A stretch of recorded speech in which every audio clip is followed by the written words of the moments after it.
Good morning, brothers and sisters in the Dhamma. Thank you very much for coming to this morning's sharing. The topic is Ariyamagga Bhavana. Basically, Ariyamagga Bhavana refers to the meditation methodology based on the original teachings of the Buddha, which is the Supernormal Eightfold Way. And this is in fact the most significant legacy left behind by the Venerable Dr. Madhawala Punnaji Maha Thera, my teacher, who passed away recently, just end of last month. He has taught many things, but his meditation method has been a significant legacy that many of us are now following. So let's take a quick look at Bhante Punnaji's legacy. He wrote several books while in Malaysia, residing at the Buddhist Maha Vihara in Brickfields. And these books were published by Buddhist Maha Vihara as well as Mahindarama Buddhist Temple in Penang. So these books are, for example, Beyond the Horizon of Time. I'll just show you the book so that you can obtain all of these from Buddhist Maha Vihara in Brickfields. This is the book Beyond the Horizon of Time. And then he wrote another one on the Philosophy of Wesak, talking about the important reason that we should celebrate Wesak and the philosophy behind it. And then there is one which is black in color, showing tranquility and using light. And basically this is Return to Tranquility, where Bhante explained significantly about the progress towards Nibbana. And of course, finally, 3 volumes of his meditation guide. The first one is the brown color one, Ariyamagga Bhavana Level 1, where the Buddha, where Bhante taught selective thinking. I'm going to explain a little bit about these 3 meditation guides in a moment, so just to show you the cover. So you can get all these from Buddhist Maha Vihara. And the next is level 2, which is blue color, and this is on tranquility of mind, where Bhante taught very important techniques drawn from the Sama Vayama, 4 harmonious exercises, as well as satipatthana, the introspective attention. And finally, level 3 is awakening from the dream of existence, where this is really covering the progress into vipassana, where Bhante explains significantly about the meditation techniques that will help us attain a level of clear insight into the ultimate reality. And this process is of course called vipassana, and Bhante used the original teachings of the Buddha, which is the Satta Bojjhanga. One of the things that Bhante has pointed out very importantly is that the Buddha, throughout several sutras, has mentioned very clearly the way to learn and practice vipassana is really through the Satta Bojjhanga, and this was mentioned in many sutras. Today we find a lot of teachers who don't really refer too much to that, but Bhante has made it a point that all that he talks about in vipassana is really taken from the Satta Bojjhanga, the 7 steps to awakening, or some people call it the 7 stages of enlightenment. Bhante wrote a book which he was about to publish. He was just making final editing. Unfortunately, he passed on before it was being published. And this is really called Buddha, the Radical Shrink, on Buddhist Psychotherapy. This is actually available in excerpts, fortunately, from February to August this year.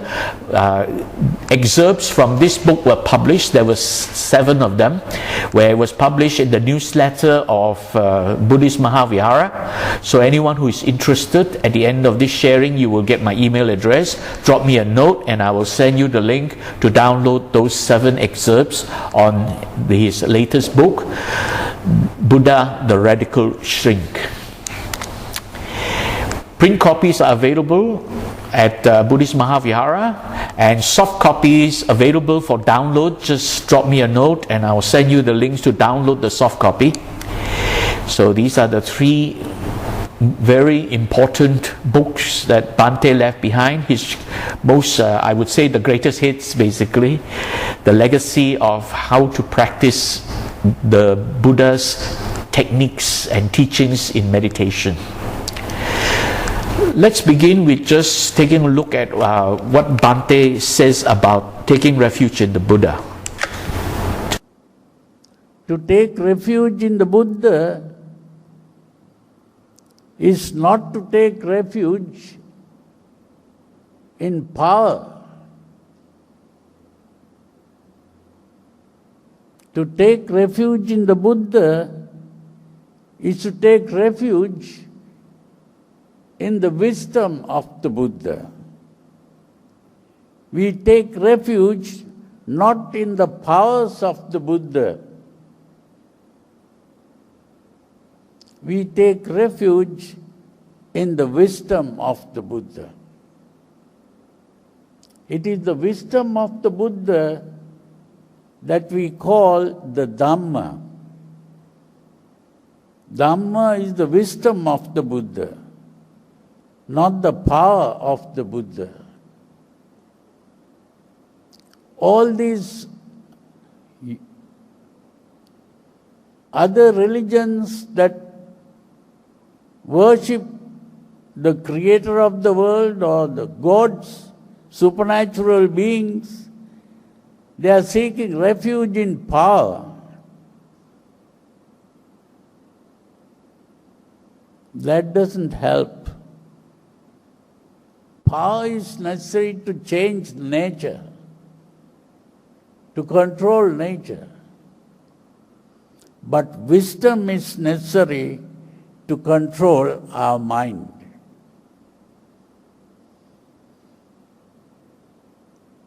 That is how the teaching of the Buddha differs from all other religions. Because all other religions are seeking power. It is only the teaching of the Buddha that takes refuge in the wisdom of the Buddha. That is why the Buddha is considered to be the wisest person in the world. Taking refuge in the Buddha. Let's take a look at what Bhante mentioned. We take refuge not in the powers of the Buddha, and we take refuge in the wisdom. And wisdom is found in the Dhamma. Many religions basically worship the creator of the world, or God, or gods, or supernatural beings. And by doing so, they are really worshipping power, seeking power. And of course, power is necessary to control nature. What is important is that wisdom is necessary to control our mind. And this is in fact the essence of what the Buddha was trying to teach us to do. That we should learn how to control our mind. And many ways we can do that by practicing the Buddha Dhamma and also by practicing meditation. And this is how teachings of the Buddha differs from all other religions, because we are taking refuge in wisdom. We are not taking refuge in power. And of course, Buddha is therefore considered as the wisest person in the world. Now, when we take a look at the wisdom of the Buddha, it is found in the Dhamma. Then where do we find the Dhamma? We find the Dhamma in the Sangha. So therefore, for a Buddhist, we actually take refuge in the triple gem: the Buddha, the Dhamma, and the Sangha. The Buddha is not here now, but he has left the wisdom in the form of the Dhamma. But where can we get the wisdom? From the Sangha. It is the Sangha that preserves the wisdom of the Buddha and spreads the wisdom to the world. Carries the wisdom of the Buddha through the many generations, from past, present, and future.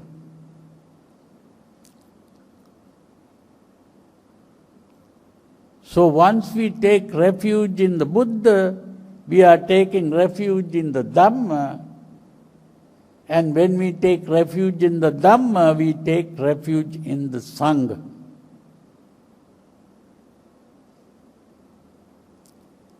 And to take refuge is to begin to practice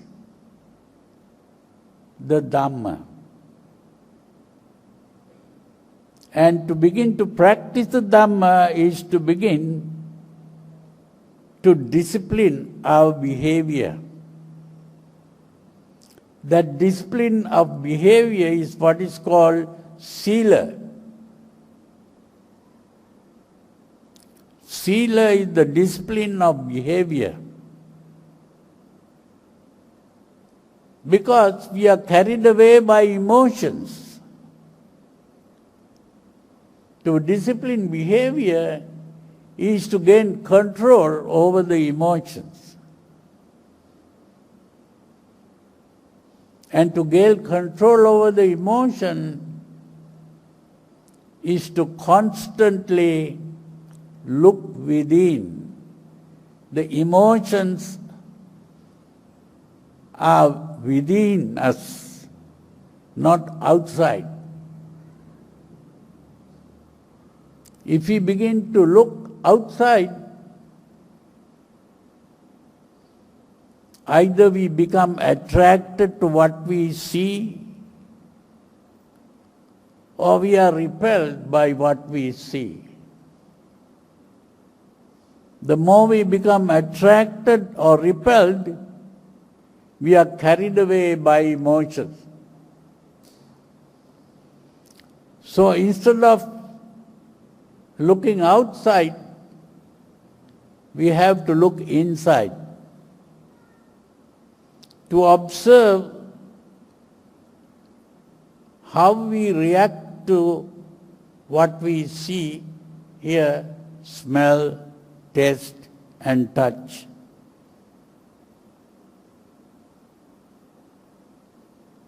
It is by observing the reaction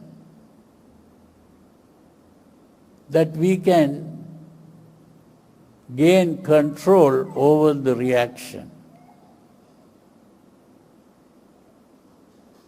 That constant introspection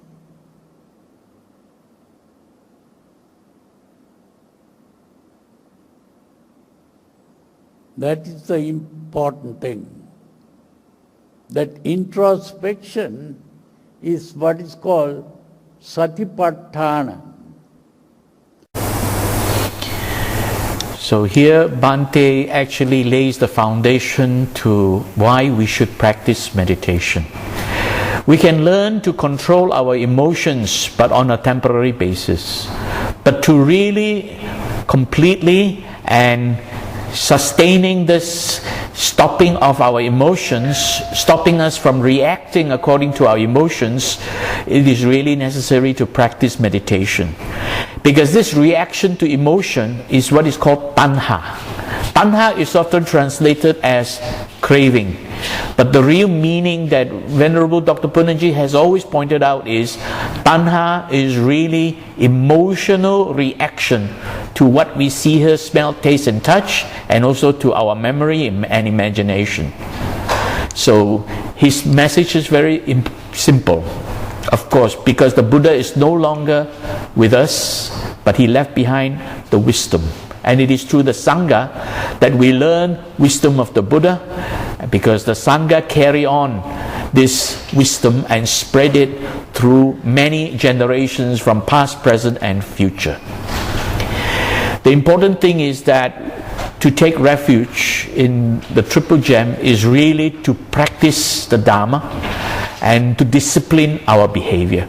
The purpose of practicing Dhamma is really to discipline our behavior, and this process is called Sila. And this is the first part of Bhante's meditation methodology based on the Eightfold Way. That is how to cultivate and practice Sila through meditation. Because we are carried away by our emotions, and wisdom will help us control our emotions.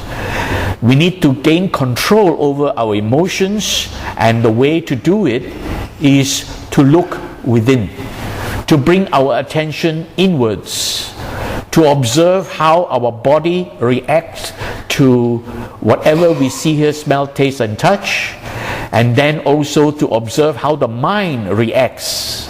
And this process of looking within, Bhante calls introspection. And he based his teaching on the Buddha's original teaching of satipatthana. That is the next stage of meditation. The level 2 is basically practicing satipatthana to cultivate tranquility of mind. So what is mentioned there basically describes what Bhante teaches as meditation according to the Eightfold Way. He calls it Ariyamagga Bhavana. Bhante mentioned satipatthana as introspection. Many people translate satipatthana as mindfulness. Well, mindfulness is one of those words that's quite difficult to really understand, because it consists of words that may be kind of confusing. Mindful, that means the mind is full. You know, the word full is there. When you say careful, you're full of care, right? So mindful, then your mind is full, and that is a lot of thoughts going on. That is really not what satipatthana is about. Bhante pointed out that satipatthana is really introspection, because he went back to the root of the Pali words, satipatthana, and he pointed out that it came from 3 root words. Sati, we all know, is attention. Some people call recollection. So sati is attention, upa is within, bringing inwards, and tana is to place or to focus. So sati, upa, tana collectively as one word is satipatthana, which means to place attention within. And this, there is one simple English word that describes it, that is introspection, bringing our attention inwards, and then we observe the 4 focuses of introspection: the body activity, the feelings in the body, the emotional states that arise, and the way thoughts are constructed leading to the arising of emotional states. And Bhante's teaching in the Ariyamagga Bhavana will teach us how to practice this introspection, to be able to observe what happens within, so that we are able to gain control over our emotions in the long term, not just on a temporary basis. In order to understand this, and in fact, in order to truly understand deeply what the Buddha originally taught, it is important to understand the mind. Just a basic understanding of what is the mind. Many people think the mind in existential terms. Oh, we have a mind. The mind can leave the body. All these are existential thinking. The mind is nothing but an activity. Activity arising from the activity of the body. So the mind is really just an activity, and the Buddha pointed out that mind as an activity, there are three parts of this activity that we can experience. When we speak of activity, we cannot touch it, we cannot hold it, we cannot feel it, we cannot see it, but we can experience it. So the mind is really an experience, and there are three parts of this experience. The first word the Buddha used is vijnana, where Bhante translates it as the process of perception, or in short, perception. Perception arises, and we become aware of this perception arising because our sense organs are stimulated by activities from the environment. So basically, this is being aware of what was perceived through our sense organs. That is what perception means. The second word the Buddha used to describe the experience of the mind is mano, which Bhante translates very precisely as cognitive process. And in this cognitive process, there are two major activities: cognition and conception. Cognition means we become aware of objects and we recognize it. That's why it's called recognition. Recognition simply means we know what an object is. And knowing what that object is the process where we need to compare with our past experiences. We need to interpret what we see, hear, smell, taste, and touch. And this is what this mano process does. This is the cognitive process where it interprets based on categorized memory of past experiences. So it is a categorized interpretation of perception, and we begin to give meaning to what we interpret. Because what we interpret is what we have experienced, and what we experience arises in the mind in the form of a mental image. The rupa arising in the mind that we become aware. And then nama is giving meaning to it. To give meaning, we give it a name. Because if we see this, we have to give meaning to what we just saw. We call this a computer mouse. So the word computer mouse is the word given to describe what we just saw. And that is nama. What we saw is the mental image of this mouse, which is the rupa. Unfortunately, the word rupa is often translated as object, matter, materiality, corporeality. And that is one strange word, corporeality. Until I read about it in the translations, I had no idea such a word existed. But anyway, rupa is really not talking about the physical object. Rupa is really a very experiential word. It is describing our mental process of becoming aware, having this mental image, the appearance that arises in our mind. And again, nama is often translated as mentality. But Bhante has pointed out, nama is really a label we give to interpret what we have seen. We know because many Asian languages are drawn from Sanskrit. Pali is drawn from Sanskrit. Some Bahasa Malaysia words are drawn from Sanskrit. Sinhalese words are drawn from Sanskrit. In Sinhala language, the language of Sri Lankans, rupa means appearance or image. Nama means a name or a label. The same with Bahasa Malaysia. Rupa never meant an object. It is an appearance. That's really what it is. So these are translations that have been used by many Western translators who did not understand the origin of Sanskrit-based languages. So they call rupa as materiality, corporeality, and then they call nama as mentality. Then the third part of the mind, the Buddha calls cheetah. And this is really what Bhante translates as affective process. These terms, process of perception, cognitive process, affective process, they are very commonly used in psychology. Bhante is a scholar. He has a doctorate degree in psychology. He also has a doctorate degree in philosophy. He also was a medical doctor. So his teaching is very scientific and very much connected with scientific research. So he used these words very accurately. Affective process is often described by lay people as emotions. But what it does is that this affective process, chitta, leads to mood and temperament. Mood is how we feel about something. If we like something, we are feeling a good mood. If we don't like something, our mood is not pleasant. Temperament is the reaction that leads to our behavior. We have a temper. If it is something nice, we go out and get more of it. If it is something that we don't like, we want to push it away. So that is mood and temperament. So what chitta really does are two things. The first is emotional reaction to emotional excitement, and as a result of that, it gives rise to this mood and temperament. These are emotional states of mind. Now the word tanha was translated as craving, but the real meaning, according to Bhante, very accurately he described it as emotional reaction.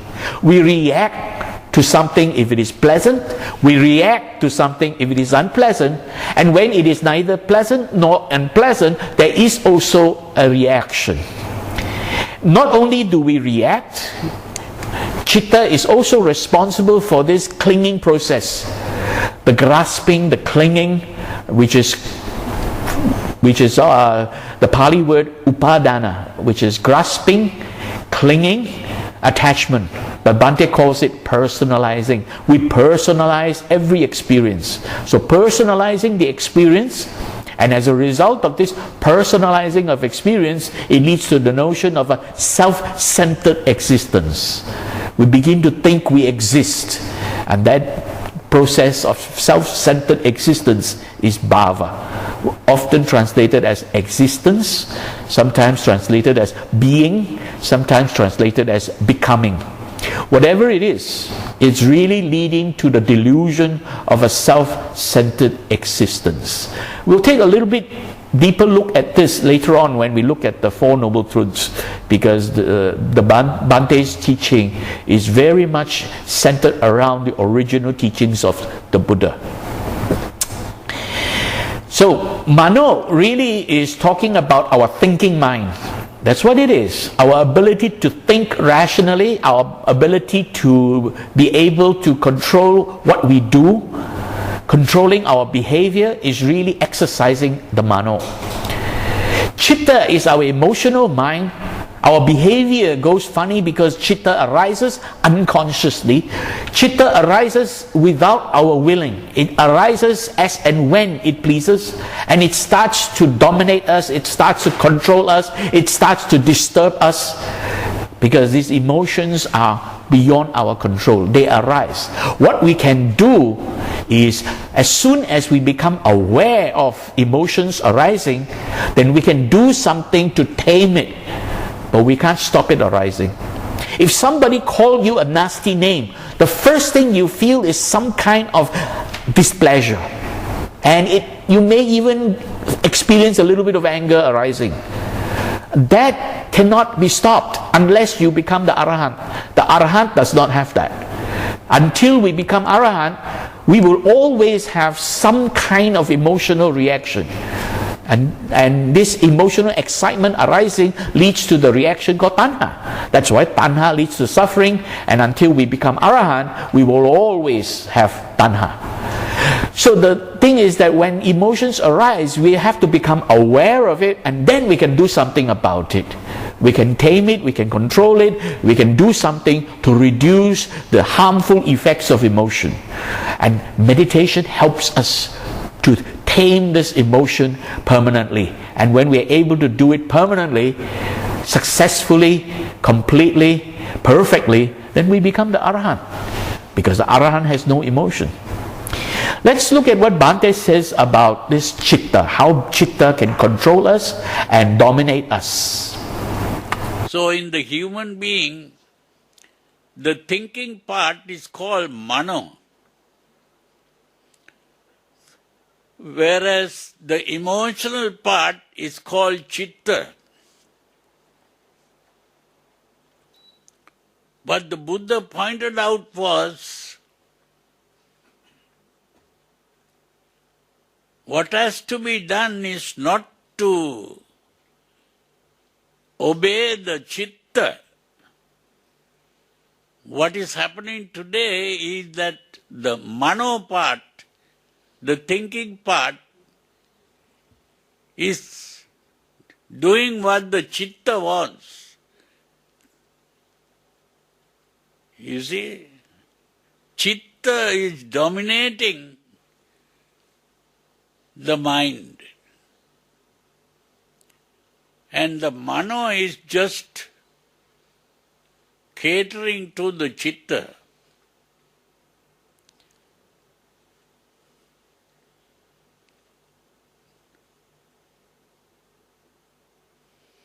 There is a verse where the Buddha says, Chittena niyati loko, chittena parikassati, chittassa eka dhammassa, sabbeva vasamangvagu. What that means is, chitta is dominating the world. Chittena niyati loko. Loka is the world. Chittena niyati loko. Chittena parikassati. Chitta is disturbing everything.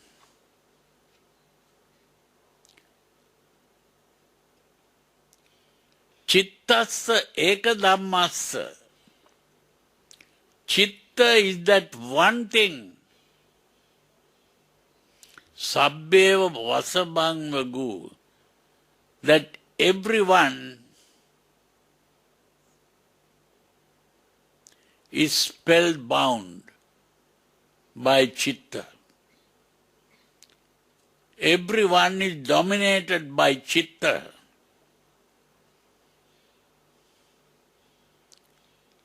Like being spellbound.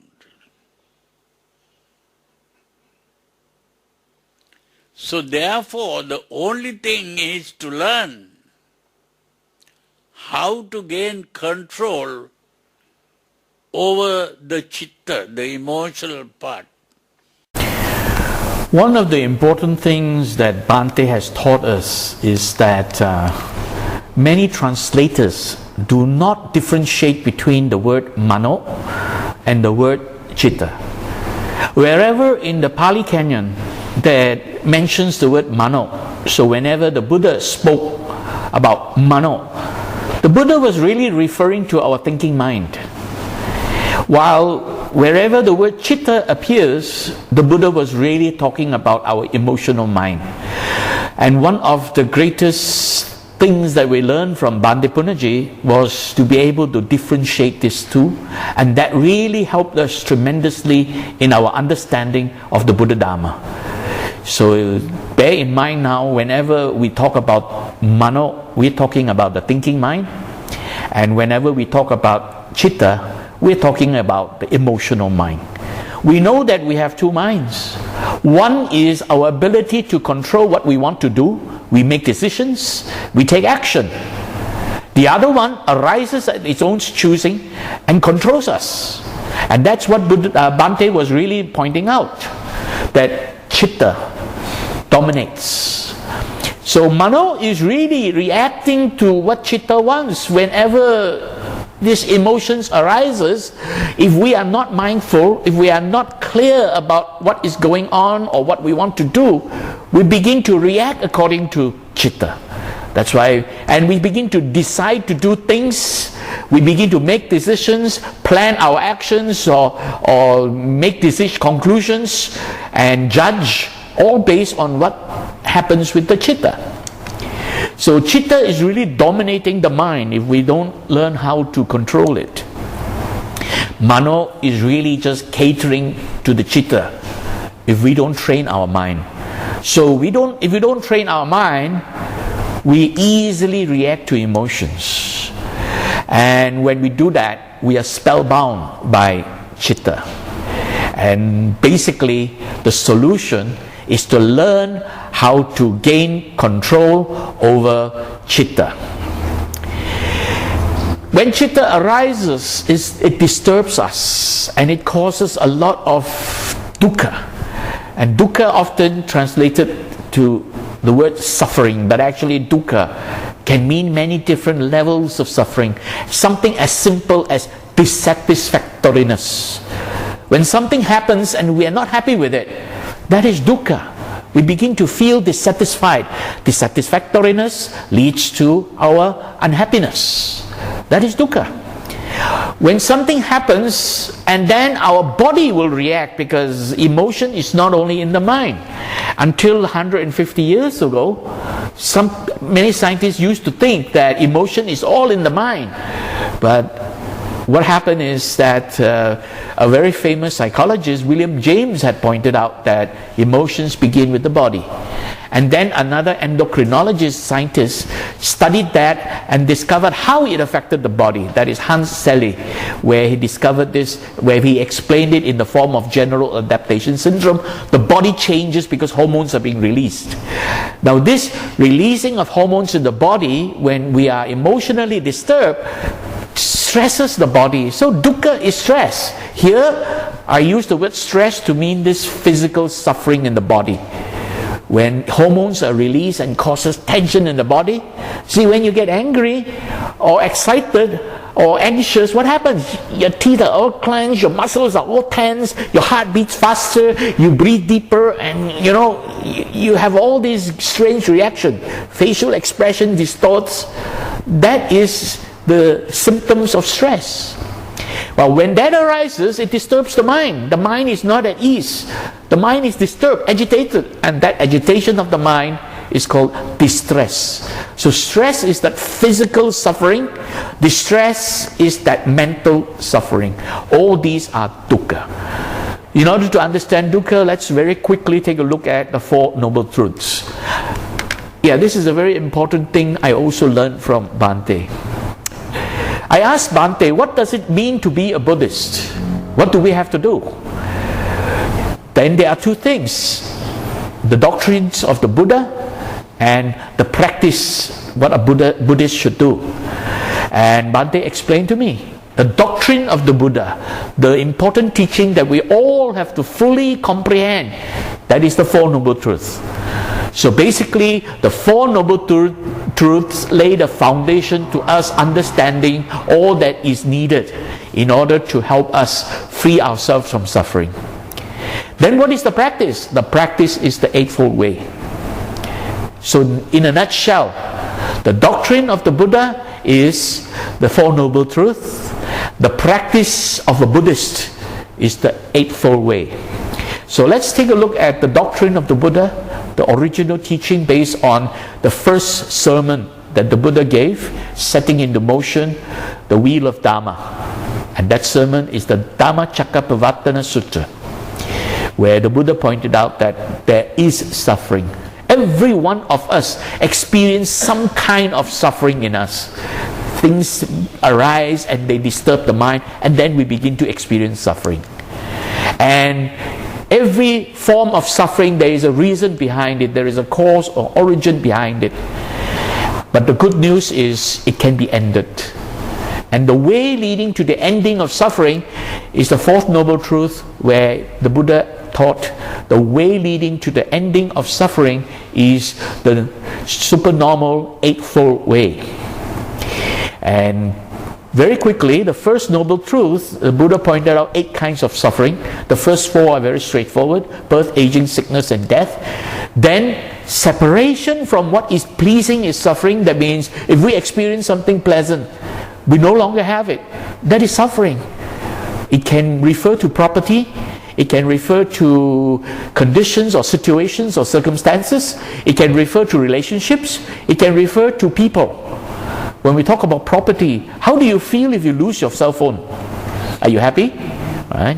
When we talk about situations, if you are an employee working for a company and the company went bankrupt and then you are retrenched, how do you feel? Or if you run a business, that business collapses and you have no longer a business anymore and you owe a lot of people a lot of money, how does it feel? You no longer have a business. You no longer have a job.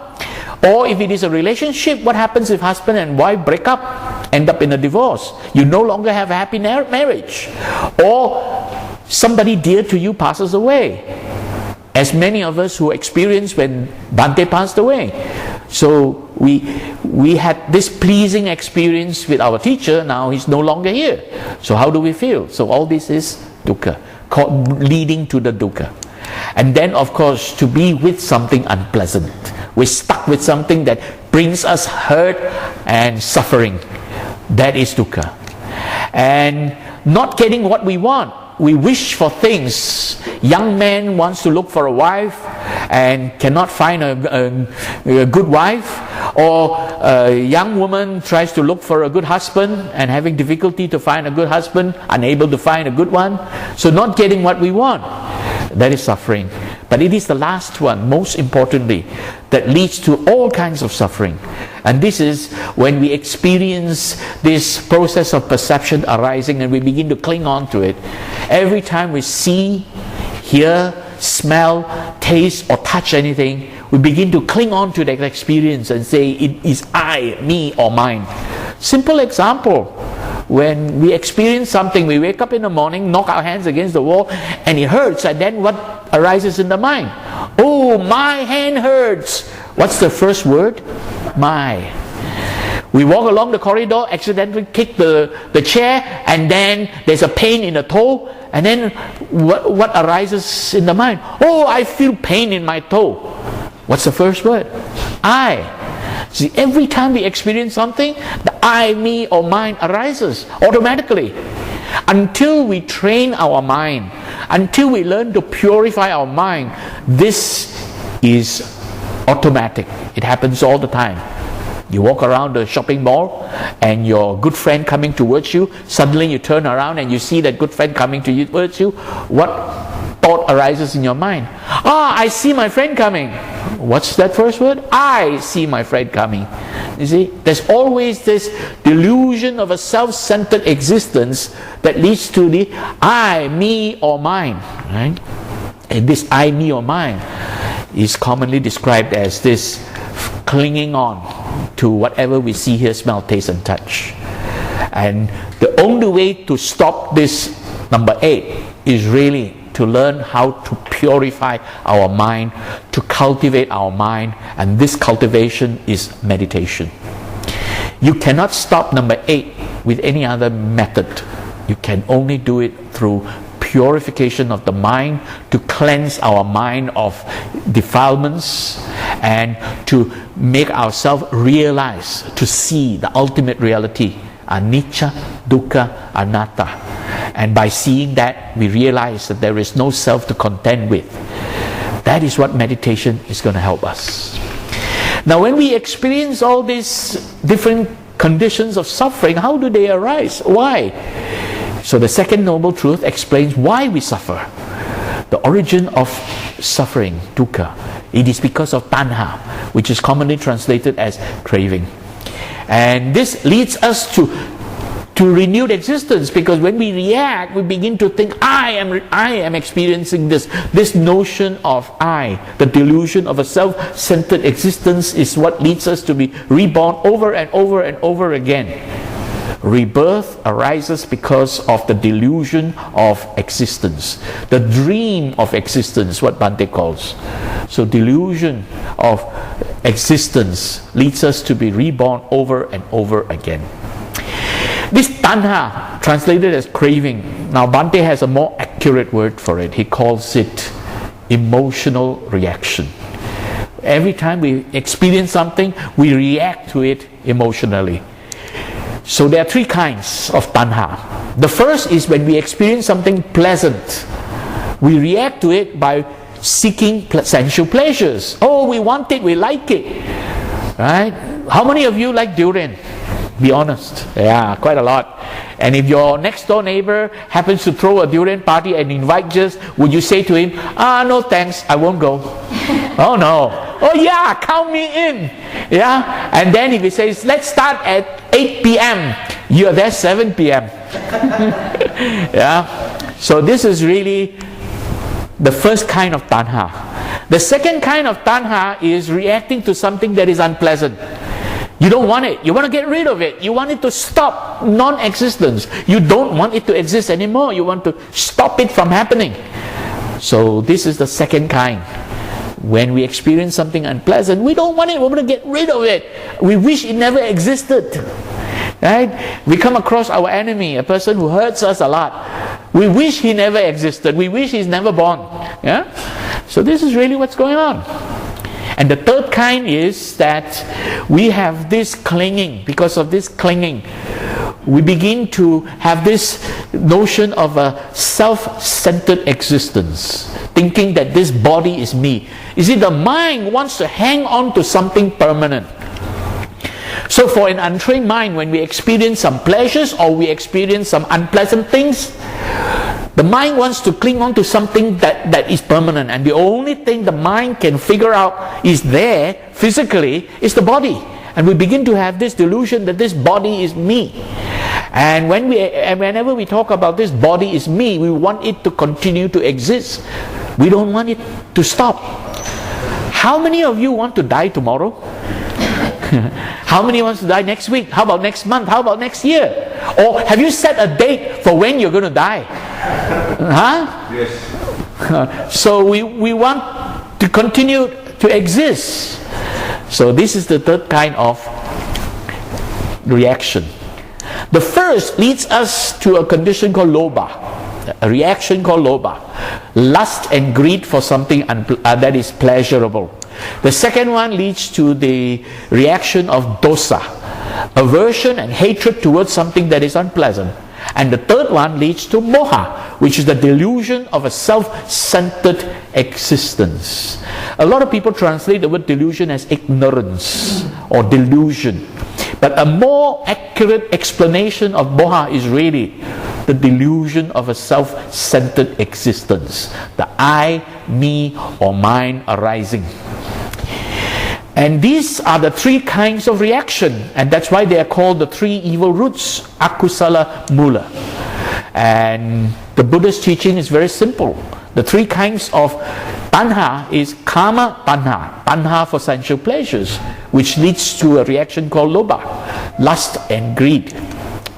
The second is vibhava tanha, which is tanha for non-existence, that leads to dosa, aversion and hatred. And the third kind is bhava tanha, which is a tanha for continued existence, leading to moha, the delusion of a self-centered existence. All this is really emotional reaction. And the Buddha and Bhante earlier on mentioned about this verse from one of the sutras, from Samyutta Nikaya, the Cheetah Sutra. Now this Bhante's translation here, this is another version of the same translation he made. He says, emotions dominate the world. Emotions create distress. Emotion is that one thing to which all are spellbound. And it's very important to understand this, because the Buddha used the word cheetah. That's why one of the things we really owe Bhante Punnaji is his teaching to differentiate between cheetah and mano. And by differentiating, we really gain a deeper understanding this verse, which is often translated as mind, not emotions. Mind dominates the world. Now when we talk about mind, then we start to wonder which mind, the thinking mind or the emotional mind. We're not sure. But the Buddha stated cheetah. It's the emotional mind.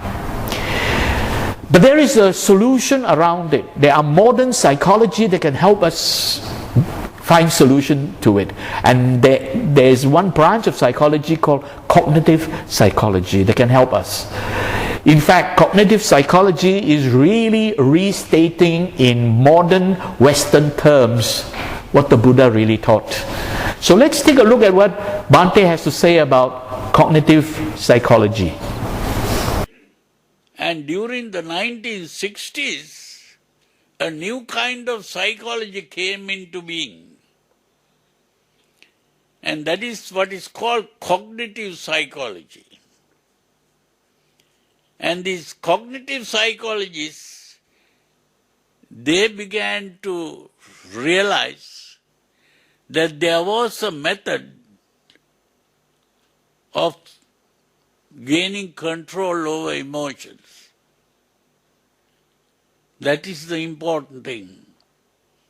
And what was that method? They pointed out that they also saw this same problem. What is that? The mano and the cheetah. Now what Sigmund Freud called the id and the ego. These people call the ego the cognitive part. And the emotional part they called the affective. The cognitive and the affective. And they pointed out that the emotions are excited only according to the way the cognitive part or the mano interprets circumstances. You see, I told you some time back, a few days ago, that we are born with 5 senses, and the 5 senses are seeing, hearing, smelling, tasting, touching. But all that goes to the brain, and it is the brain that begins to think. And that is the mano part. And according to the way you think and interpret what is going on there, the emotion is aroused. So the emotion is based on the way you interpret your circumstances. And therefore, if you change the way you interpret your circumstance, the emotion is not aroused. So the Buddha pointed out that modern psychology, the branch of modern psychology today is the latest branch, that is the cognitive psychology. Basically teaching us how to train the mind so that we do not experience depression and all kinds of suffering. Depression is just another kind of suffering. It's another form of, a very advanced form of dukkha. When we become angry or hurtful and it leads to the mind not stopping and continuously experiencing that, we fall into depression. And cognitive psychology helps these depressed people to come out of it. And if we examine what is being taught, amazingly, it's really mirroring what the Buddha had been teaching us. And this is what the Bhante has pointed out, that there are methods to help us gain control over our emotions. And that's what Buddha has always been teaching us. Emotions, the affective process, it is aroused according to the way we interpret what we experience. If somebody says something to me, let's say Brother Lai hasn't seen me for a while, and then he sees me and say, "Oh, Billy, you look so fat." And if I were to interpret Brother Lai as trying to hurt my feelings, I would shout back at him, "Huh, you think you're very skinny, ah?" You know? He's not a skinny guy. And then I get angry, you see, because I interpret him as trying to hurt me. But then at the same time, if I use my thinking mind, my mano, and I say, Brother Lai is my good friend, why would he say such a thing to me? He's not trying to hurt me. Because he's such a good friend, he's really trying to remind me, take care of my health, don't get any fatter. Then I say, oh, Brother Lai, thank you very much. So next time somebody calls you fat, please say thank you.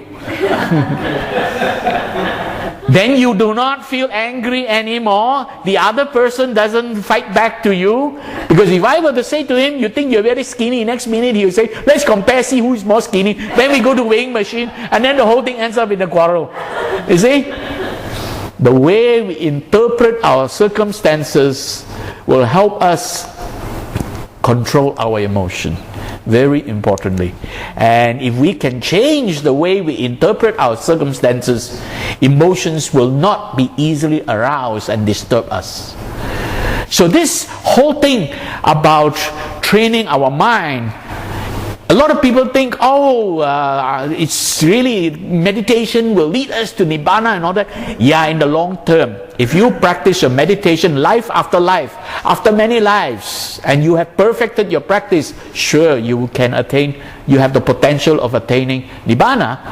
But until then, why do we meditate? And this is the most beautiful quotation from Bhante. It basically says the purpose of human intelligence, it's not to discover truth, but to solve problem. So what is the problem we're trying to solve when we meditate? It is to realize what is happening and to awaken from this dream of existence. When you have perfected your practice and you become awakened from this dream of existence, then you are the Arahant. So in other words, our mind should not be focused on, attaining Nibbana. Our mind should be focused on there is a problem to be solved. And when we meditate, it is really to help us solve a problem. Right? Discovering the truth is just a part of the process leading to solving the problem. Discovering the truth is vipassana, seeing the ultimate realities of life. Why do we need to attain or gain vipassana? It is basically to free us from suffering so that we become awakened from the dream of existence, to solve the problem of existence. That's what it is. So let's listen to what Bhante then has to say, how we can control our emotions. One message goes to the amygdala and the emotion is aroused. And the other message goes to the brain where the thinking goes on, and then you begin to change the way. And now they are talking about this, so it's very important to understand that the Buddha has gone even beyond this end. If we see the first verse in the Dhammapada,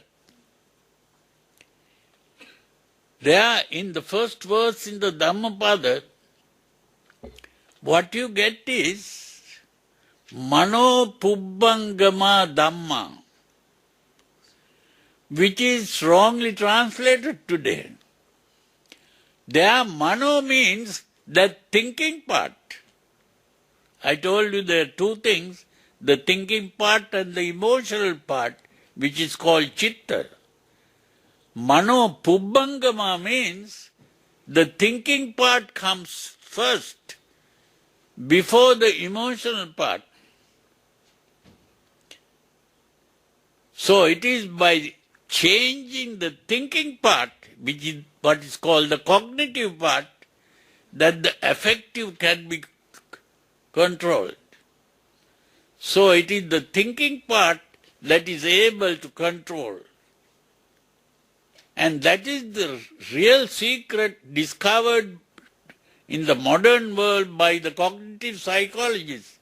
They are using that in what is called cognitive psychotherapy.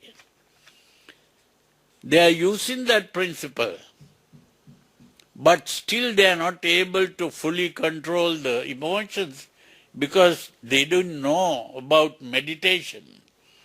Basically, the psychologists, they're not aware of this process of meditation. So Bhante pointed out about how we can eliminate emotions, and he said actually the clue is in Dhammapada verse number 1, but unfortunately this verse has often been inaccurately translated.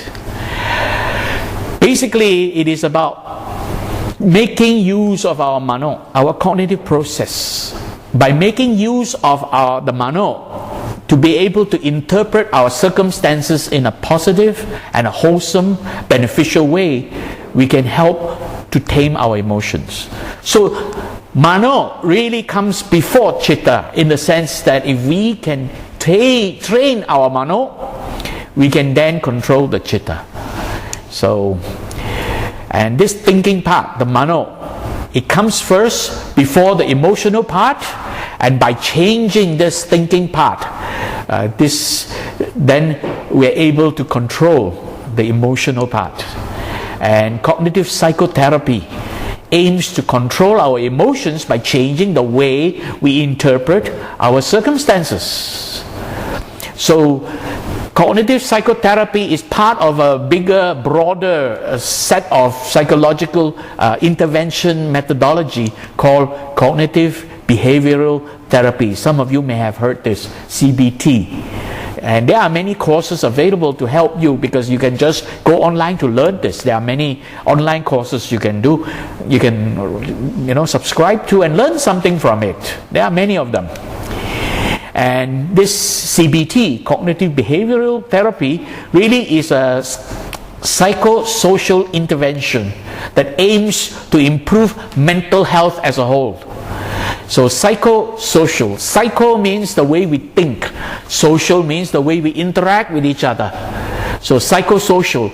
Intervention means it's a method to help prevent problems. Prevention of problems. That's why it's called intervention. So psychosocial intervention. And basically to help us gain better mental health, so we don't fall into depression. Now, one of the important things about psychology tries to take a person who has mental health issues and help that person bring his mind to normal condition, a normal mind. So from a depressed, mentally ill mind to a normal mind. That's what modern psychology does. What does the teachings of the Buddha do? The Buddha's teachings take it one step further. For the normal mind, we learn the Buddha's teachings so that we can cultivate the mind, purify the mind, so that we can then be able to realize the ultimate reality, gain control over our own life and control over our mind, and eventually able to purify and perfectly cultivate the mind to perfection. And that perfection is to raise the level of our mental experience beyond normal human experience. In other words, transcending normal mundane world. And when we are able to do that, perfect the purification of the mind, we become the Arahant. So the Buddha's teaching is to take a normal mind, a normal healthy mind, to raise it, transcend beyond mundane reality, to become the Arahant, to attain Nibbana. CBT focuses on a number of initiatives. So this first one, challenging and changing unhealthful thinking patterns. Cognitive distortions means the mind being disturbed by various kind of thinking traps because of our beliefs, our attitudes and so on, and then we begin to behave in strange ways. And another aspect of CBT is to improve emotional regulation and help us develop personal coping mechanism, coping strategies, so that we can help to solve the current problem of mental health issues. But this part is what Bhante called cognitive psychotherapy, changing the way we think. from being disturbed by various kinds of cognitive distortion, means the mind running away, creating all kinds of stories, leading us to imagine things that are never true, and then we begin to get fearful, anxious, and stressed by all these thoughts. Now, Bhante pointed out that verse 1 of Dhammapada was incorrectly translated. I'll just show you some of the translation, two of the most popular one. First one by Acharya Buddharakkhita, where the word Mano Pubangama Dhamma. What is the first word? Mano. But they all just translate to the word mind. Mind precedes all mental states. Mind is their chief. They are all mind wrought, means mind made. So with an impure mind, a person speaks or acts. Suffering follows him like the wheel that follows the feet of the ox. Now here, the word mano is being translated as mind. It's not very clear. I'll give you another one. Don't quote me, but it's actually worse. I'm showing you what he said, so I'm not interpreting what he said. This is from Thanissaro Bhikkhu. Phenomena are preceded by the heart, ruled by the heart, made of the heart. If one speaks or acts with a corrupted heart, then suffering follows you, as the wheel of the cart that the track of the ox that pulls it.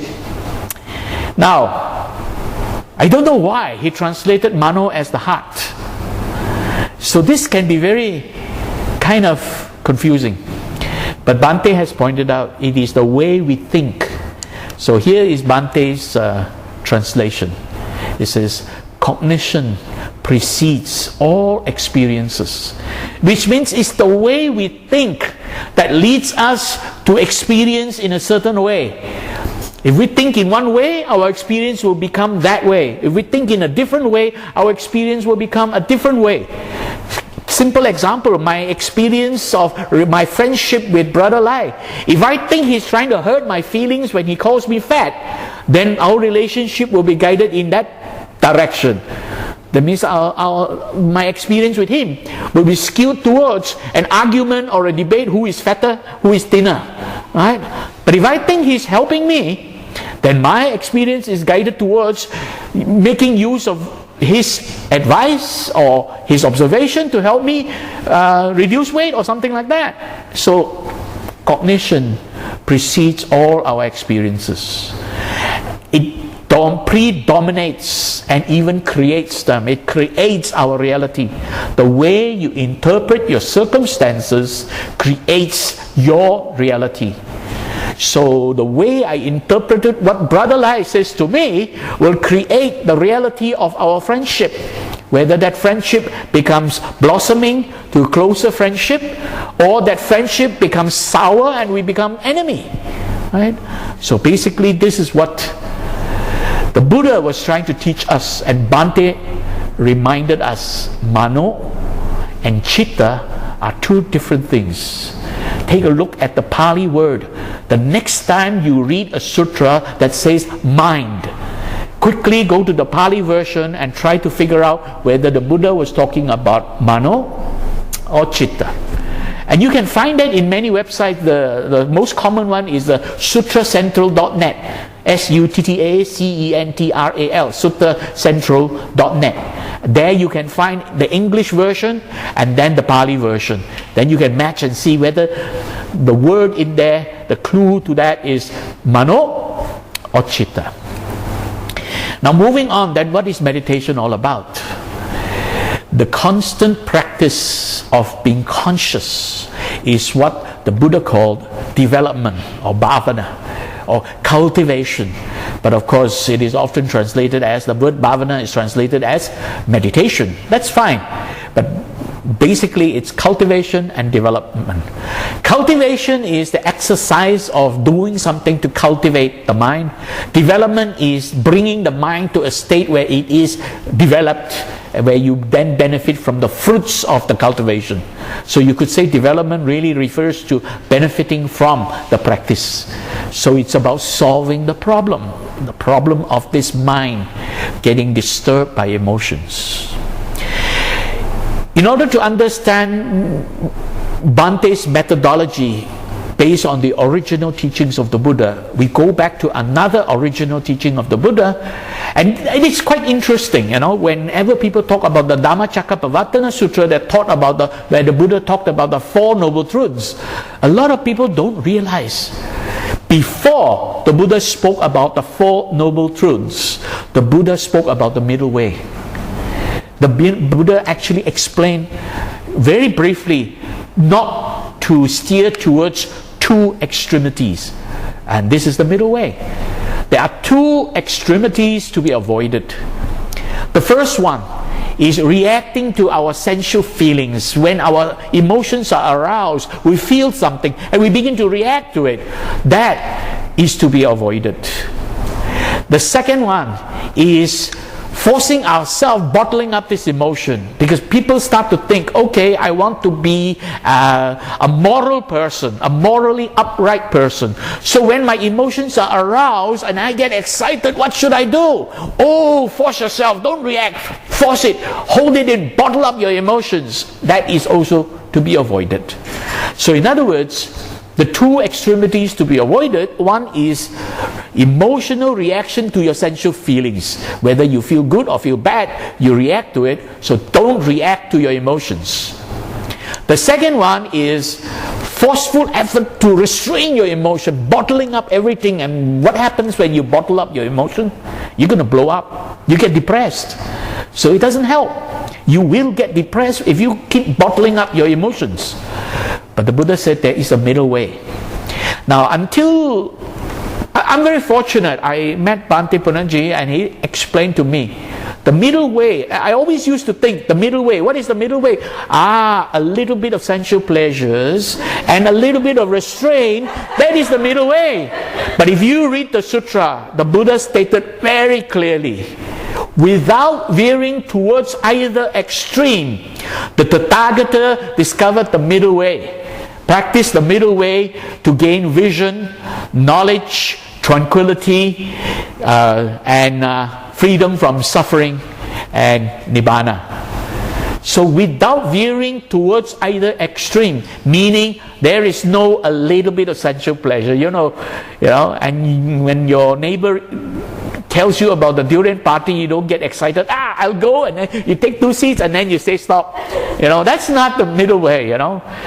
If you know that durian is not good for you, then don't take it, because otherwise you are reacting to emotions. Most people eat durian. Why? Because they love it. Loving it is what? Emotions. So the middle way is a third way. And what is this third way? When your emotions are aroused and you get excited. Okay, now I'm describing it in a mundane way. That means, how do we practice daily? So when your emotions are aroused, the first thing you do is conscious relaxation. So when somebody makes you excited, before you react, take a deep breath first and just relax. Somebody says to me, Billy, you're so fat. Hold it, take a deep breath. And then bring my attention inwards, introspective attention. And then cultivate a peace of mind and mental equilibrium. And then my mind is at peace. Then I can respond by saying, why do you say that? And then he will say, Brother Lai will say, because I'm so concerned for your good health. Thank you, Brother Lai, Something like that. So next time, next person calls you fat, take a deep breath, relax, think about it, and then say thank you. This is the middle way. And in daily practice, you can practice this easily. The next time your emotions get aroused, don't react. Just take a deep breath. Do 1 minute anapanasati. Just observe your breathing, allow your whole emotions to subside, anxiety to subside, and then only think about what's happening. How is it affecting you? Why is it affecting you? And then you can gain better control over your mind, and you can interpret your circumstances better. All these are completely taught in the Eightfold Way. So the Eightfold Way teaches this middle way in a very comprehensive manner. So in a nutshell, the middle way basically means when something happens, learn conscious relaxation. Why conscious? You are aware something has happened. Now you consciously, intentionally relax. By pausing, do not react, And then consciously release tensions in your body. Because when your emotions are aroused, what happens? You're all tensed up. Let go the tension. Your mind is disturbed. Oh, just relax, calm the mind. This is basically pause, don't react, and just allow the body to relax first. It takes time. Because hormones are released in your body, causing the temperature to rise, causing muscles to be tense, and the only way you can prevent this from getting worse is to give it time to subside. So conscious relaxation helps these hormones to subside. The hormones reacting in your body is like you turning off, let's say, the fan. The fan doesn't stop right away when you switch off the fan. It needs to wind down to a stop. In the same way, when hormones are released in your body, they don't go away right away. You need to allow some time for that hormonal reaction to subside. So that conscious relaxation helps. Introspective attention, bringing your attention inwards, becoming aware of what's happening to your body, what's happening to your mind. And a more detailed teaching of this is in the satipatthana, introspection, what Bhante calls introspection, satipatthana. And finally, you're able to cultivate peace of mind, stilling the mind, bringing the mind to a state of stillness so that it is free from these emotional arousals. And by doing so, you are actually freeing yourself from 5 kinds of disturbances called the 5 hindrances. What are the 5 hindrances? The 5 hindrances are 5 different things that hinder you from tranquility of mind. And this cultivation of tranquility of mind is very important for you to see ultimate reality, because if the mind is not tranquil, you will not be able to see reality. So without tranquilizing the mind, it is very difficult for you to gain vipassana, seeing reality. So 3 parts: relaxation, introspection, and stillness of mind. Let's take a look at relaxation. And this is a very interesting thing. I was very fortunate to have recorded it last December during one of Bhante's meditation retreat, where there were monks who attended, and the monks asked very intelligent questions.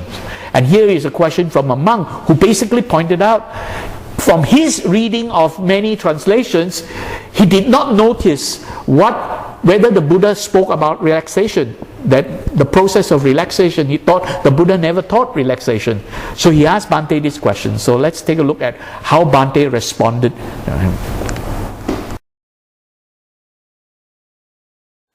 This is about the relaxation of the body.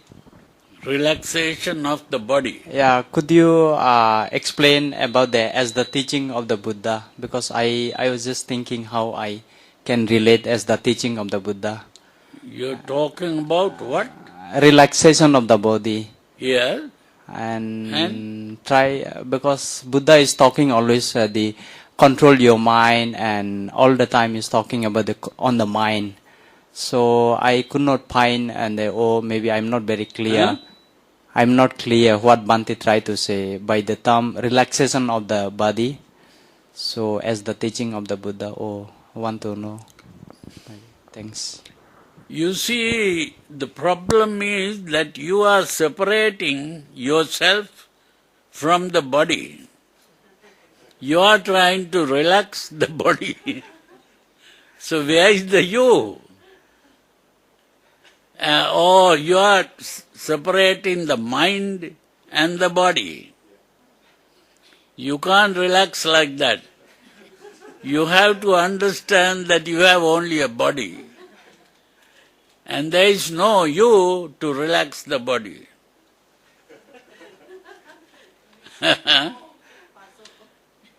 You see? Huh? Relaxation is like hallucination. Relaxing is not doing something. To relax is to stop doing. You see, every time you try to do something, you are tensing yourself. You have to stop doing everything. That is the way you relax. Now, if you hold it like this, you are doing something. But if you let go, you stop doing. You see, that is relaxation. The whole world tells us to do something, so this is completely opposite. So Yeah. that's why we're struggling. Yeah. If we say the government, we don't want to do anything, they'll get upset. Yeah. If you try to do meditation, you are not doing meditation. Meditation is not something to do. It is to stop doing.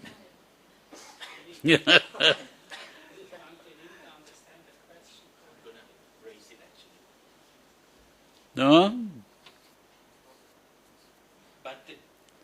Yeah. Bhante, if I understand, Bhante Ariyoti was saying that Yeah. Buddha keep telling us to calm the mind, Yeah. and according to him, he does not notice that there is anything in the scripture that talks about how relaxing the body. Is that your question? So, what is You the have, connection? you have to understand the word passaddi. What is the meaning of the word passaddi? Passambayang kaya sankaram. What is passambayang? That is relaxing. It is because you don't know the meaning of the Pali word. That's the problem. Passaddi is relaxation. I think, Bhante, the bigger problem is that many people who translate the word pasadi Yeah. keep referring it to calming the mind. That it is the mind. That's the problem. The same with the word sukha. Yeah, Again, sukha. sukha, they're talking about the mind, not the body experiencing comfort. Yeah, sukha is the comfort in the body. Piti is the happiness in the mind, the feeling of happiness. But sukha is the comfort of the body. So we have to understand the Pali words in the proper way. If we don't understand the Pali words, or if we interpret the Pali word in the different way, then we lose the message given by the Buddha. This is why I am using different words to translate the Pali. Yeah? Okay. And Bhante, then when we say Sabbe Satta Sukhita Hontu, Sukhi, Sukhita, Sukhi. Sukhita. Yes, Bhante. I mean, is it means then referring to physical comfort? No, sukha means comfort. Sukha means comfort. Yes, Bhante. When we say, We say in Bangla, be sukhito hoti. Sukhito, Sukhito hoti means be comfortable. be comfortable. Okay. Okay, thank you. Sukhi hotu. Sukhi hotu means being comfortable. So that is the meaning. Sukha means comfort. I think it's commonly said that Sukhi Hotu means may you be well and comfortable. Yeah. Oh, yeah.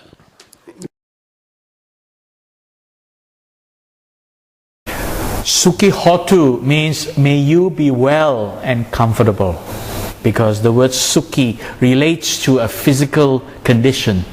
May you be well is may you be healthy. So it's really talking about your whole body becoming more at ease and comfortable. You see, when you wish someone, you can't do something to his mind, but you can help him relax his body. So what happens to his mind is something he has to do himself. But you can wish him, oh, may you be comfortable. So sukhi. Right? The word sukha and the word pasadi have often been translated to do with calming the mind, but actually they both basically refer to a combined condition of mind and body, because you can't separate mind from body in that sense. If the mind is disturbed, the body is not comfortable. Yeah? Because if you have a depression, or if someone passes away, someone dear to you passes away, your body doesn't feel good. You're crying, weeping, moaning. On the other hand, if you wake up with a terrible headache, you're not going to have a happy day. Right? It's very hard to have a happy day when you wake up with a terrible headache. So the body affects the mind affects the body. And most people somehow translate the word sukha and pasadi relating to basically only the mind. But what they relate to is really the entire process of relaxing the body. Sukha means the condition of comfort. So sukha is referring to the experience of comfort. Pasadi is the process of comforting, the process of relaxing. Right? These two words are used together with a third word called piti. Piti is referring to the mind. The mind being at peace, the mind being still, the mind being happy, happy in a spiritual way, not happy as in a sensual way. That is piti. And piti and sukha are used when in the janangas. That means when you're talking about the experience of jhana, then piti and sukha are used together. Whereas piti and pasadi is used in satabhujanga, the 7 steps to awakening, where pasadi refers to the process of comforting the body. Okay. In order to help us understand this comforting the body and calming the mind at the same time, Bhante was very good. He uses yoga. Whenever Bhante Punnaji conducted his meditation retreat, every morning at 5 o'clock, we will start doing the yoga exercise. I'll just show you a short version of this morning yoga exercise before we begin the meditation. And in fact, from our experience, this is really, really very helpful to our meditation practice. You don't make any movements, you are only doing what I am asking you to do. That is, as you breathe in, you raise your right leg up, but don't bend your leg, don't bend your knees. The knees should be straight. Bring it up as much as you can. Hold it up as you hold your breath, and as you breathe out, you bring the leg down. Very slowly, that breathing has to be very slow. If you bring your leg down fast, that means you are breathing out fast. You do now this time you use the left leg. So you have to do it alternately, right, left, like that.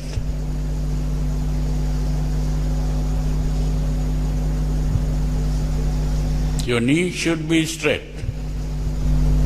And now as you breathe in, you straighten your arms and arch your back and look up at the ceiling as you breathe in.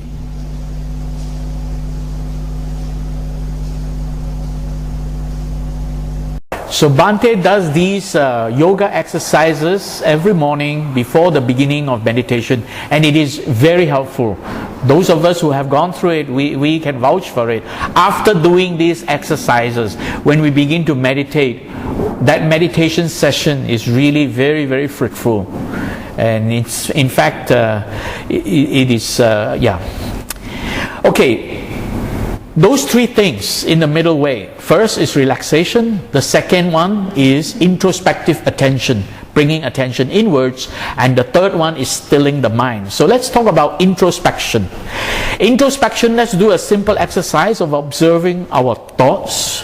I want to point out to you that thoughts arise unconsciously. Even normal rational thoughts. Not all thoughts that arise unconsciously are emotional thoughts, but all emotional thoughts arise unconsciously. That means you don't direct emotional thoughts to arise. You don't say, now I want to get angry. You don't. Suddenly anger arises. So emotional thoughts arise unconsciously. But at the same time, even normal rational thoughts, for no reason, they pop up. They disturb the mind also. They try to tell you, oh, yesterday my boss asked me to finish an assignment. I don't know if I can do it in time. That is not an emotional thought. That is a rational thought. You have an assignment to do. Oh, tomorrow I have a meeting. I'm not prepared for it. I should stop meditating and start preparing. These kind of thoughts arise when we meditate. So when you meditate, two kinds of thoughts are arising. Emotional thoughts and rational thoughts. Thoughts reminding you of something. Thoughts highlighting something. Thoughts directing your attention to the sound. That is not emotional. Suddenly you hear the motorbike and then there's a motorbike going by. That is a rational thought. That is not an emotional thought. But it can also become emotional later. Oh, that motorbike disturbing my meditation is so bad. And then you get angry. Right? Another thing about introspection and stillness of mind is to help us abandon these 5 hindrances. These 5 hindrances will arise, and they are basically, first one, the desire for some kind of pleasure, some kind of sensual pleasures, kama, chanda. Chanda means desire, wishing for, not lust. There's a difference between lust and greed. So kama chanda is not as deep as lobha. Lobha is lust and greed. You want it. You want more of it. That's lobha. But kama chanda, chanda just you wish for it. So when you meditate and you just wish to be comfortable, that wish is a kind of kama chanda. Just relax. Don't think about wanting to be comfortable. And there are a lot of people who go into meditation thinking that I want to experience jhana. That wanting is kama chanda. You are not seeking sensual pleasures, but you're wanting something in your practice.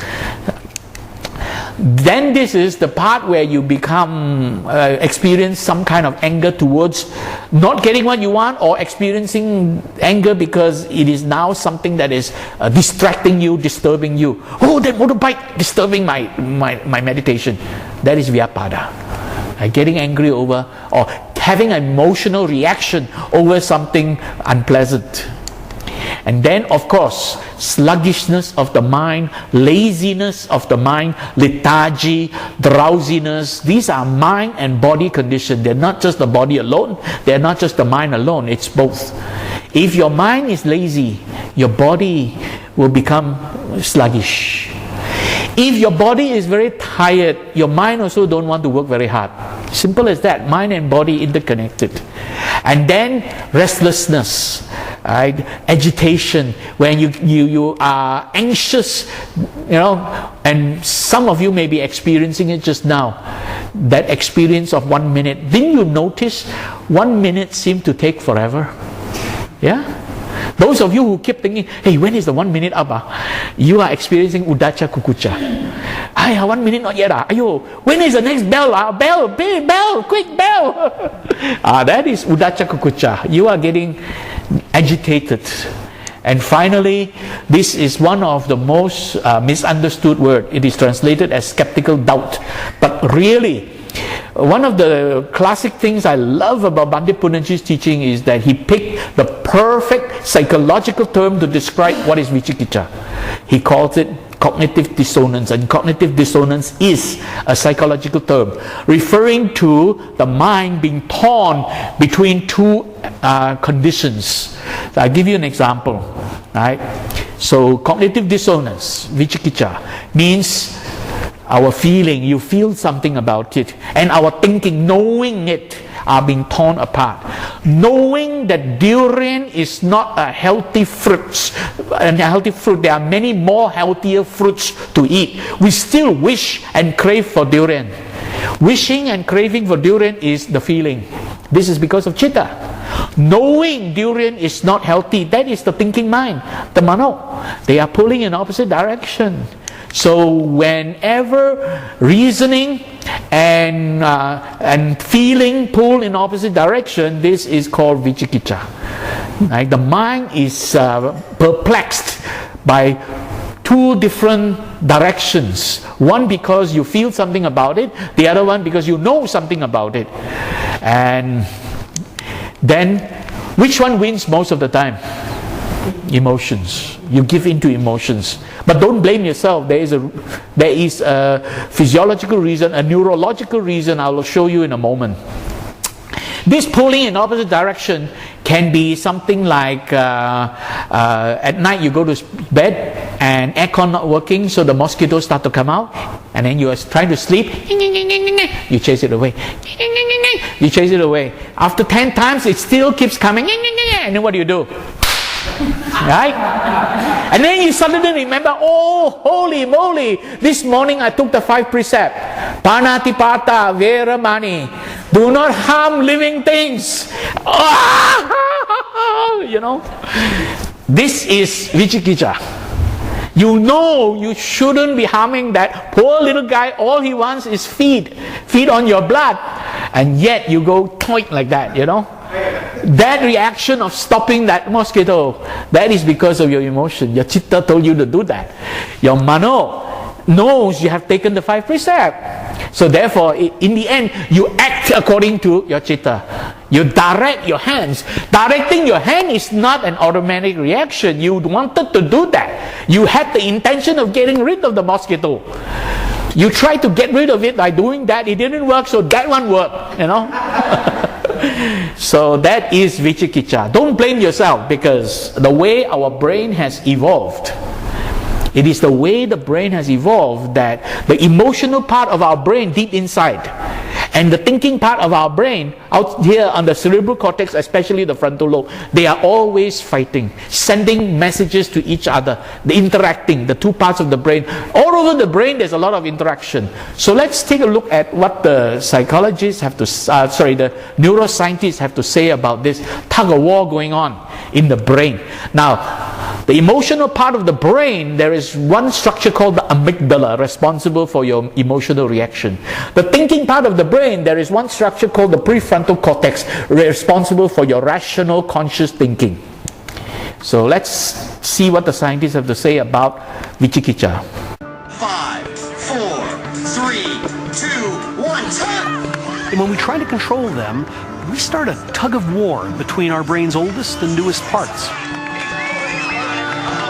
While ancient structures like the amygdala respond to threats by trying to turn our anger or fear on, it's newer structures, such as the prefrontal cortex, the thinking part of our brain, that tried to turn them off.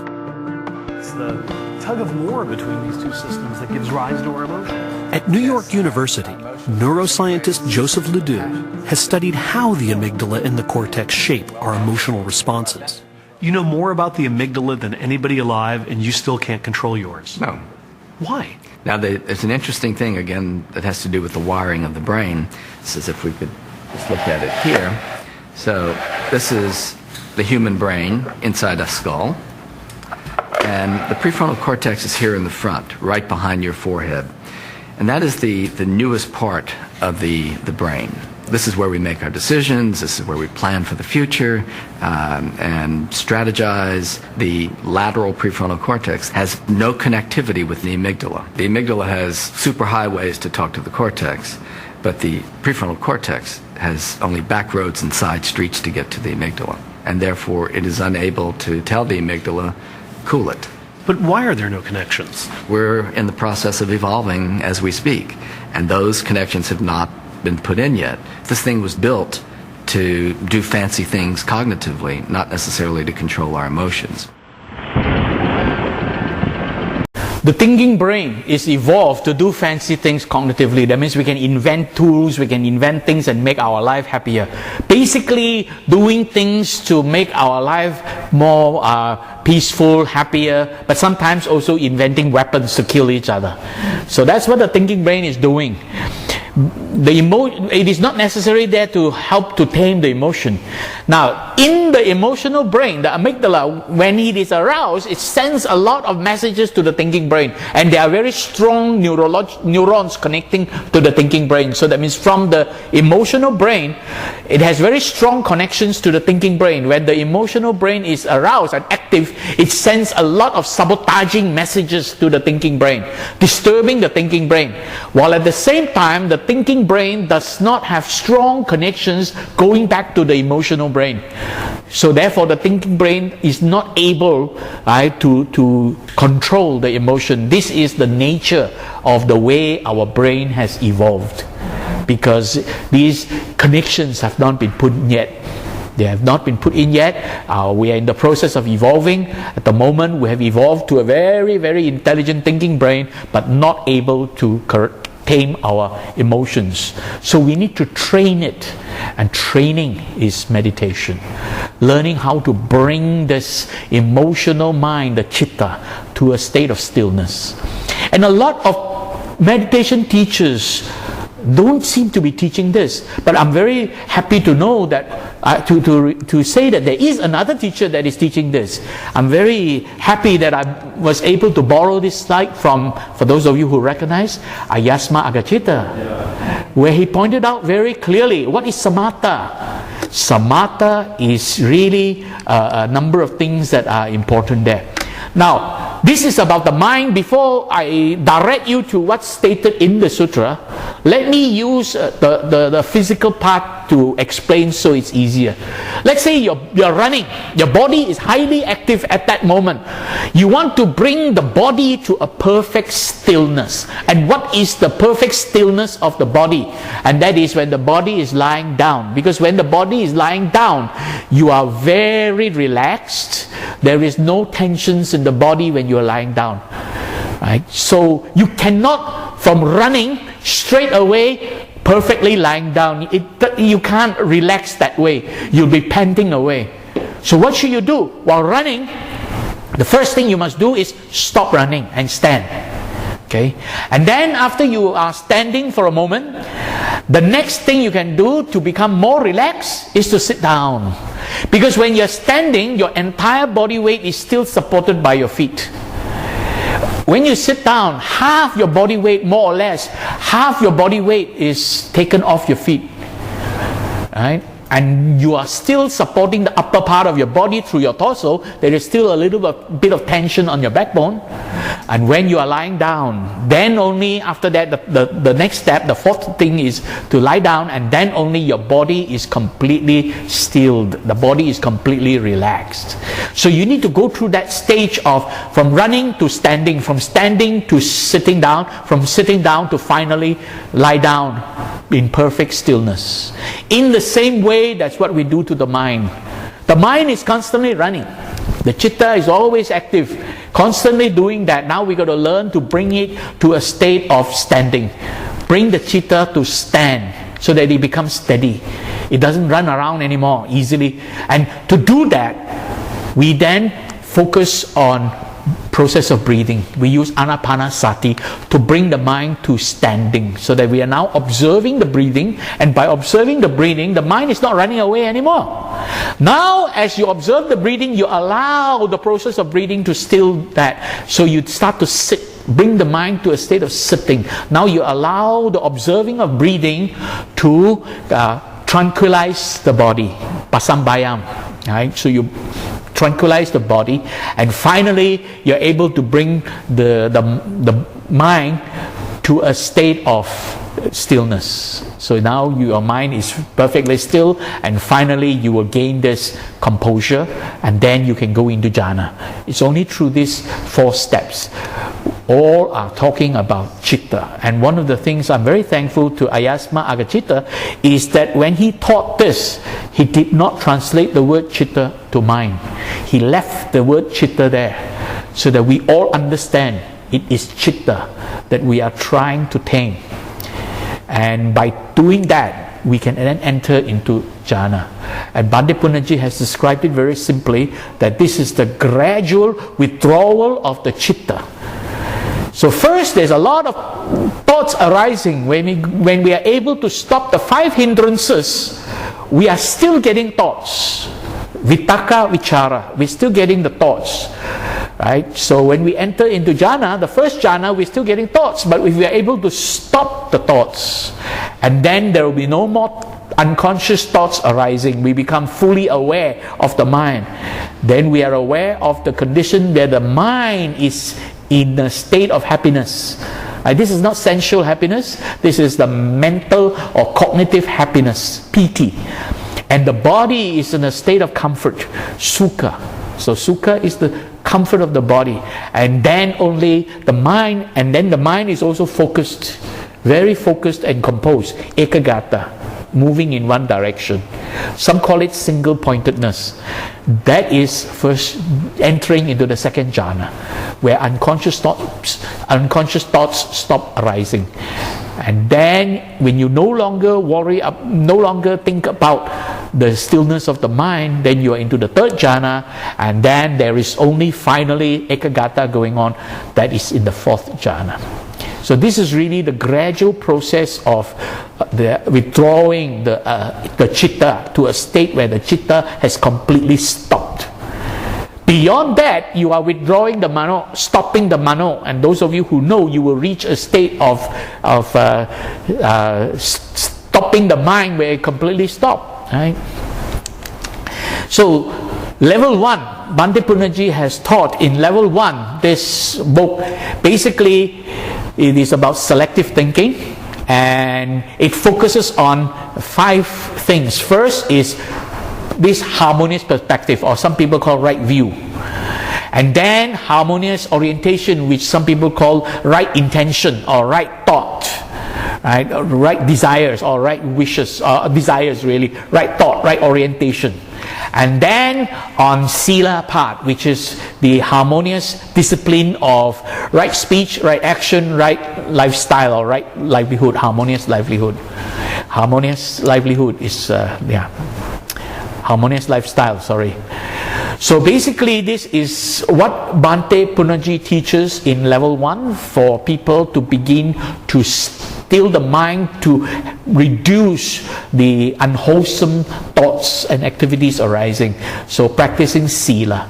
If we were to look at it connected with the Eightfold Way, it is really the first 5 of the Eightfold Way. Right? The first 2 is to do with understanding what is the reality and having good thoughts. And with good thoughts and good intention, right view and right intention, then you begin to purify the body. So the next part is really purifying the body, which means right speech, right action, and right lifestyle, or Bhante calls it lifestyle. It's not livelihood. The word ajiva is not just referring to livelihood, it is referring to lifestyle. It's not only about what you do for a living, but what you do with your life. So it's really lifestyle. So this is Sila. Cultivating initial level of Panya, and then cultivating Sila, purifying your morality, having virtuous morality. That is level 1. And this is what Bhante Punnaji has been teaching us based on the Eightfold Way. And then only level 2 and level 3 comes in later on. We'll touch on that in a moment. Level 1, these are the various practices. I won't go into the detail. You can get hold of the book from Buddhist Mahavihara, and then you can read about it, where there are 5 things to focus on. Actually 4 practical ones to focus on. First is dispassion, giving up passion for something pleasant or against something unpleasant. Okay, so it's a dispassion, absence of passion, absence of the desires, right? Sensual desires. And then compassion. It's only when there is an absence of sensual desires that you're able to cultivate compassion, that you're able to feel that this is good to do for the good of all beings. And then also you then experience a state of happiness, a kind of mudita, an experience of mudita. And then you bring your mind to a state of tranquility, upeka. Right? The mind is now perfectly tranquil. Some people call it the equanimous mind, equanimity, but upekkha. Then only you are able to see reality, and that comes in level 3. Level 1 initially guides you into this. Level 2 will deepen this practice of those things in blue. Level 3 is the one in green. That is Bhante Punnaji's Ariyamagga Bhavana methodology based on the Eightfold Way. So now we've covered level 1. What is level 2? Level 2 starts to go into what is commonly called right effort, or sama vayama, and this is based on the practice of those 4 exercises called chattari samappadana, the 4 harmonious exercises, combined with satipatthana, sama sati, the practice of satipatthana. So these 2 collectively become level 2, and then level 3 is ultimately gaining that deep samadhi through practicing Satta Bojjhanga, the 7 steps to awakening. The practice of Satta Bojjhanga giving rise to this vipassana, this is mentioned by the Buddha in many places. But somehow from my interactions with a lot of people, and some people who learn or even teach vipassana, they're not talking about Satta Bojjhanga, which I'm a little puzzled, because Buddha was using Satta Bojjhanga as the methodology for cultivating vipassana. So this is really in a nutshell, Bhante Punnaji's meditation methods. Very quickly, Samavayama is the right effort, and it is the practice of these 4 exercises called Chattari Samappadana. By practicing Samvara. Samvara means preventing unwholesome external influences from entering the mind. Closing the door, guarding your sense doors. Right? If you want to clean a house, for example, if your house is very filthy, a lot of dirt, and the windows and doors are wide open, blowing in the dirt from the street, before you start to clean your house, what's the first thing you have to do? You have to close the door, close the window, so that the dirt from the traffic, from the street outside will not enter the house. Then you start to sweep the floor. Right? So this is really samvara. Guard your senses. Guard your senses doesn't mean just closing your eyes. It's not. It's withdrawing your attention from what you see, hear, smell, taste, and touch. Simple example, a young man driving his car, arriving at a traffic light, turn red, he stops. And then this beautiful, young, voluptuous lady wearing very thin clothing walking by, bouncing, bouncing, bouncing, bouncing. And this young man says, so his senses are being distracted by what he saw. Guarding your senses doesn't mean, oh, I don't want to see. No, don't do that. You cannot, if you don't want to see, you can't see the traffic light turning green. Lor. When it turns green, people behind will honk you. Lor. What you should do, when you see this bouncing, bouncing, bouncing, never mind. Let it go. Don't get distracted by it. Do not allow your senses take your attention away. Go to Alice in Wonderland. Right? Oh, Alice walking by, Alice in Wonderland, you know. Don't allow your senses to take your attention away into Alice in Wonderland. Just let it go, you know. So you see this bouncing, bouncing, never mind. You know, let it go. Now, that is samvara. Next is pahana. Pahana means somewhere in the past we have seen certain things. So that the day before, young man saw this bouncing, bouncing, bouncing. The next day, young man goes to meditate. And then starts to remember, oh yeah, yesterday, the bouncing, bouncing is so pretty. Ayo, how I wish I can see it again. Your memory. Memory is arising. So pahana is that when memory arises, that means unwholesome states that are already inside you and they start to arise. Let it go. When your mind starts to remember the bouncing, never mind. You know, and one of the wonderful practice I always advise people when they practice pahana, practice tidapa. Yeah, when unwholesome thoughts arise, tidapa lah, let it go lah. Don't get caught with it lah. Otherwise, your mind again will go into Alice in Wonderland. You know. So that is Bhavana. Now that you have prevented new unwholesome states from entering, and you are now guarding yourself against those past unwholesome states that's already inside, the defilements arising, the next thing you should do is purify your mind with cultivating good thoughts, cultivating pure thoughts, wholesome thoughts. Right? Therefore, you begin to focus on things like the virtues of the Buddha, and that will help you. Right? All the virtues, and you begin to focus on the Brahma Vihara, Metta, Karuna, that will lead you to Mudita, and finally you will attain Upekkha. That's all it is. So these are cultivation. The Bhavana part is the cultivation part. And finally, you're able to practice this in your daily life 24/7. Then that is Anurakana, maintenance continuously. So level 2 is really the cultivation of tranquility of mind.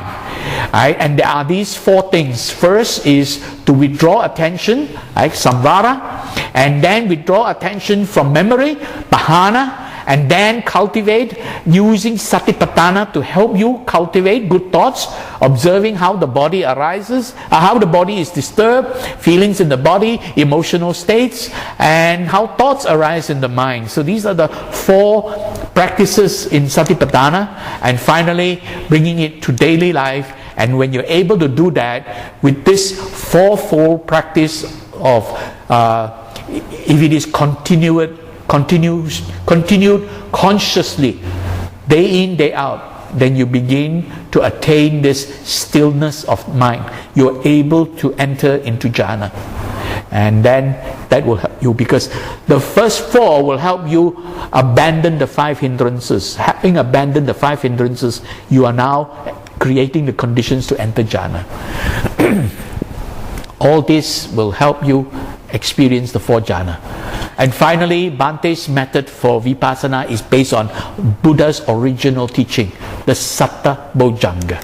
And basically, it is a 7 steps. First, of course, the completion, the fulfillment and development of satipatthana, and then start to investigate and understand how thoughts are arising, why they are arising, what are they composed of. That is Dhamma Vichaya, investigating your cognitive experiences, and then cultivating this cognitive strength, Viriya, having the strength to overcome any emotional disturbances, and finally gaining this contentment, satisfaction of mind, Piti, and then relaxing the body, relaxation of the body, Passaddhi, and then you can bring the mind to a state of mental equilibrium, Samadhi, and finally you will start to see the ultimate realities, and that ability to see ultimate